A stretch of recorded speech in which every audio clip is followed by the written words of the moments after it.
So the other day, my son comes home from school, and he's really worried about climate change. He said to me, "Dad, it just feels so huge." And, his concern really got me thinking about a part of the environmental crisis that we just don't talk about enough, the hidden casualties of war.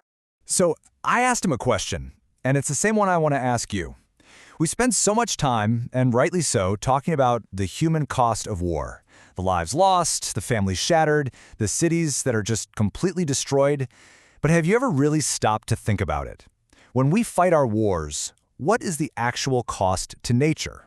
Well, the answer is way more complex than you might think. See, the environmental damage from a war isn't just about the bombs and the battlefields. It's a full life cycle problem. It's like a war on the environment itself, and it unfolds in three totally distinct phases.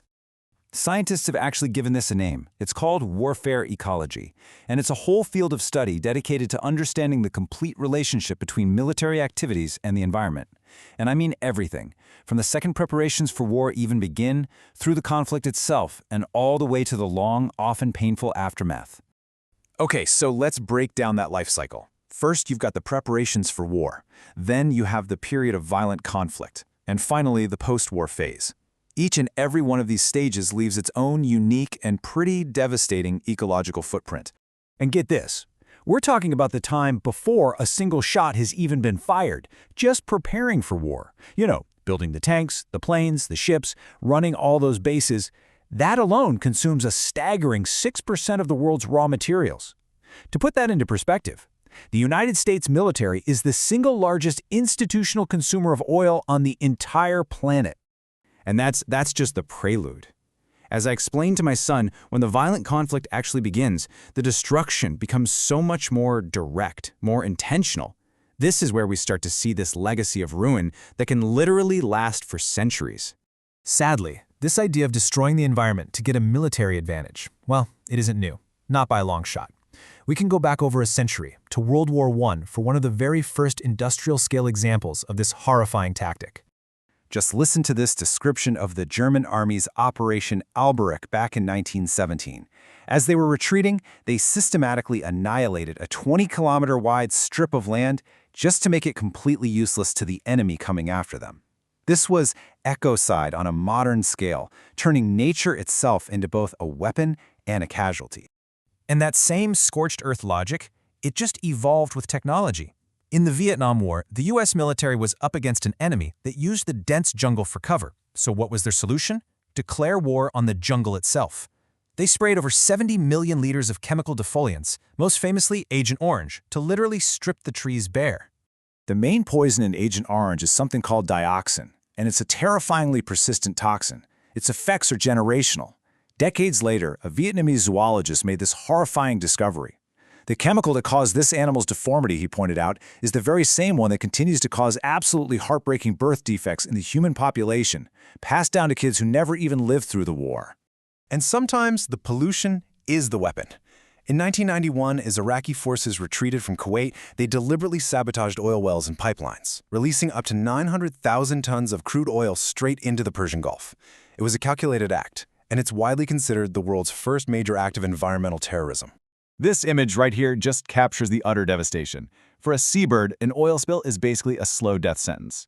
The oil mats their feathers, which destroys their natural waterproofing. They can't fly, they can't regulate their body temperature, and they're often poisoned when they try to clean themselves. They just die of hypothermia or starvation. It's awful.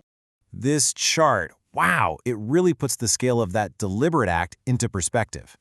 Most of us remember the Exxon Valdez disaster, right? Well, compared to the Gulf War spill, it was just a fraction of the size. The intentional release of oil in the Gulf was, without a doubt, one of the worst oil spills in human history. So after going through all of this, my son, he looked pretty overwhelmed. He asked me, "So it's hopeless then?" And that's when I told him, no. No way. That's not the end of the story. Because in the aftermath, in all that poisoned soil and those minefields, we are now seeing these incredible stories of healing and redemption. So, the big question is, can we actually fix this? Can these deep man-made wounds on the planet ever truly be healed? Let's look at Zimbabwe, where we're seeing some real progress. During the country's liberation war in the 1970s, a dense minefield was laid right across the Sengwe Wildlife Corridor. For almost 50 years, these hidden explosives have been a deadly threat. But today, an amazing organization called APOPO is working to clear over 15,000 of them. And just look at the ripple effect. When you clear the mines, you reopen a vital migration path for endangered elephants. You return safe land to communities who desperately need it for farming. You create the conditions for ecotourism, which is a powerful economic engine. One single act of healing benefits the entire ecosystem and the entire community. It's incredible. Now this is an incredible human transformation. After decades of conflict in Colombia, their peace process has created this remarkable opportunity. Former guerrilla fighters are now being retrained as protectors of the very jungle they once used as a battlefield. They're becoming expert nature guides, guarding the same wildlife they once lived amongst. These stories from Zimbabwe and Colombia, they're just so powerful. They show us that healing really is possible. And seeing them, it really brought the point home for my son, and for me too. It shifts the focus back to us, Back to this sense of a shared responsibility. This quote right here really gets to the heart of it all. The most powerful tool we have is knowledge. By understanding these huge problems and by fostering a true love for nature, we empower the next generation to become the planet's stewards.